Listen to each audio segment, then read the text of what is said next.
How to make a Brakence type beat. Step 1 is going to be the melody. Now, the first thing you're going to want is a Midwest emo or math rock guitar loop. For this beat in particular, I used a loop from my Silhouette's Midwest emo loop kit, but there are plenty of other places that you could find them, such as other loop kits from people like Scro or RJ Pasin, as well as if you want to get into sampling, the Midwest emo instrumental playlist on Spotify. So with that being said, this is what our loop sounds like.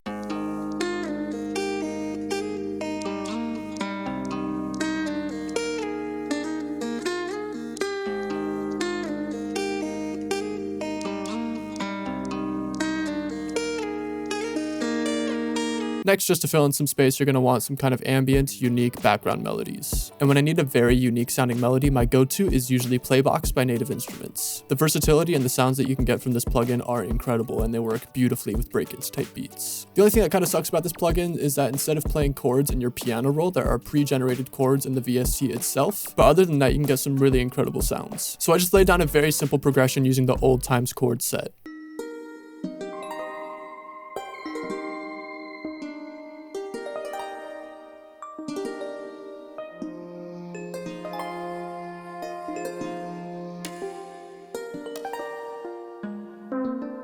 After that, I copied that melody down onto another Playbox preset, and this is what it sounds like.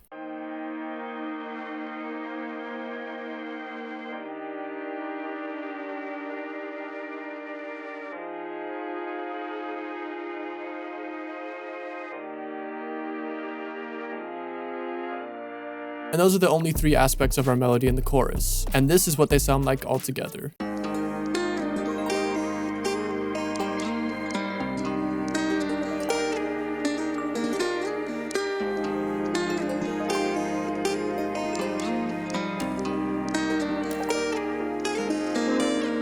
Now, I mentioned that those are the only 3 melodic components in the chorus, but in the bridge of this beat, we integrate something that is nearly essential to Brakence type beats, and that is going to be some kind of glidey, glassy pluck. Now, this is just a custom pluck that I made in Serum that I will be linking down in the description for you guys to download for free, but basically it's just a sine wave pluck, and then I enabled the legato and the portamento. And I just have this playing a relatively simple pattern with some notes that overlap to integrate that legato and portamento. So this is what that aspect of the melody sounds like.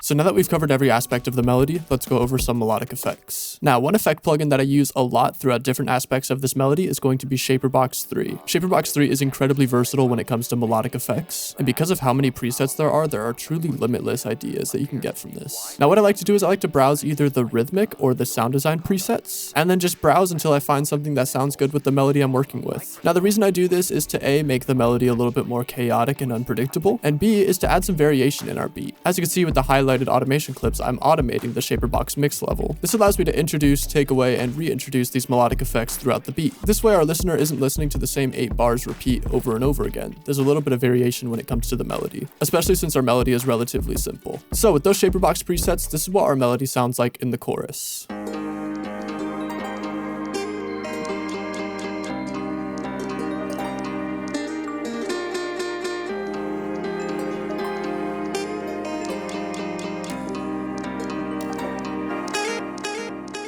As you can tell, we have a much more unique and less cluttered sound to our melody. Now, the third step for making a Brakence type beat is going to be drums. And before I get into the drums, I should mention that all of the drum sounds in this beat are from my Spellbound drum kit. The kit contains over 220 custom sounds made in Serum, all in the style of Brakence and glitch pop. So as you can see, we got some 808s, some claps, some grains, hats, kicks, snares, as well as some vocal phrases. So if you like the drum sounds that you hear in this beat, you can check the kit out in the description below. The first thing that I threw down in terms of our drums is a bass pluck, and it's just playing a relatively simple pattern following our root notes.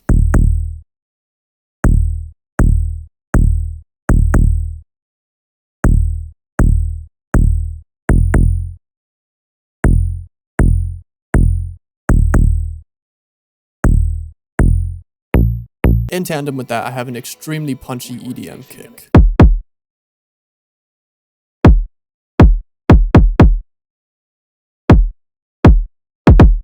Now, the next couple things that I threw down after that are going to be a clap and a snare. Now I just have the clap playing a basic pattern hitting on the 3.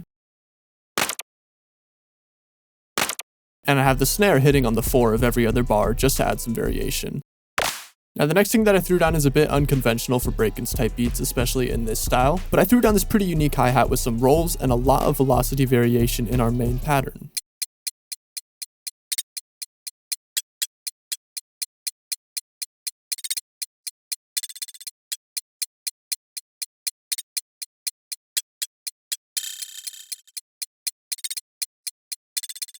Now that's pretty much it in terms of the drums in the chorus, though there are some granular percussion elements that we're going to go over later in the tutorial. But yet again, jumping back over to the bridge of our beat, we introduced something new, and that is going to be some acoustic drums from SSD Sampler 5. Throwing in some kind of acoustic element is almost essential to these kind of beats. So I throw it in for the bridge and I have it playing a pretty upbeat pattern.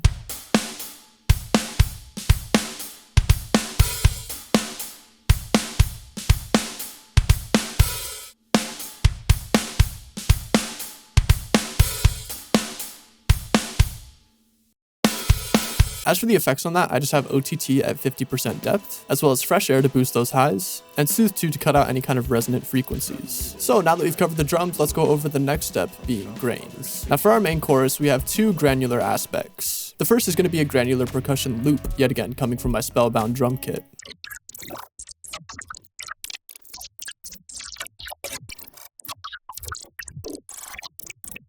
And the remaining aspects are going to be granular percussion one-shots. And I'm just throwing these one-shots in wherever there's space in our drum pattern.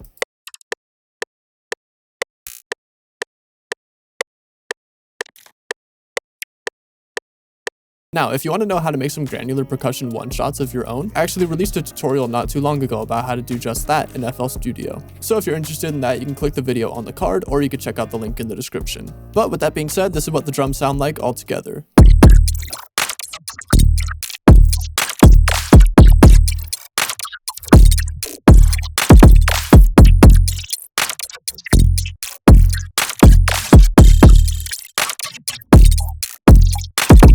As you can tell, because of the unique sounds that we used, we have an amazing product that matches Brakence's style very well. Now, the next thing that I'm going to briefly cover is arrangement. And for these kind of beats, I follow a simple rule, and that is that every 8 bars in my beat should be different. And when I say different, I don't mean change the beat entirely. Either introduce or take out an aspect from the melody, the drums, or add in some kind of creative effects to make it different. Like as you can see here, going from the first 8 bars to the next 8 bars, I take out our guitar melody. And then going into the next 8 bars, I introduce shaper box on the melody. And then so on and so forth, you get the point. Making sure there's a lot of variation in your beats really makes it more interesting to listen to, because then the listener isn't just listening to the same 8 bars over and over again. And now that I've covered arrangement, let's go into the final part of making a Brakence type beat, being ear candy. Now, ear candy can mean a bunch of different things. The first type of ear candy that I like to introduce is ambience. I pulled this ambience from a Cymatics Life kit, and I just have it acting as an underlying background layer in our bridge. It may not seem like much, but it gives our beat a little bit more atmosphere, and it changes the vibe from the chorus to the bridge. The next thing that I like to throw in terms of ear candy is what I like to call grain cuts. So for this, I chose to use a granular perk,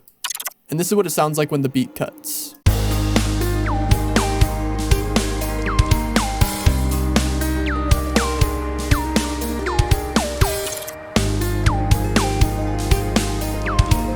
Doing this just provides for a little bit of a pause in the beat and makes it a little bit more interesting. And now the final piece of ear candy that I like to integrate in these kind of beats is going to be vocal phrases. All of the vocal phrases in this beat, yet again, are from my Spellbound drum kit, but you can also get some amazing vocal phrases from Splice, as that is what Brakence did in his most recent album. So here's one of the vocal phrases that I used. Masters of the shadows. And then here's another. You seem lost. Integrating ear candy like this is yet again something that makes our beat a whole lot more interesting. And if Brakence's style can be defined as one thing, it most definitely is interesting. So yeah, with that being said, that covers every single aspect that you need to make a Brakence type beat. I hope you enjoyed this tutorial and learned something new. If you have any questions, please feel free to throw them in the comments down below and I will do my best to answer them. Also consider checking out my Patreon, where I post the FLPs to all of my beats in all of my videos. That way, if you wanted to study the arrangement, the mixing, the mastering, all that kind of stuff, it's right at your fingertips. Also, I'm gonna play the final product at the end of this video, but if you want to check out the full beat, it's gonna be in the description. And finally, consider subscribing, as I post 1 tutorial a week and 2 sound kits a month. Other than that, it's gonna be it. Peace.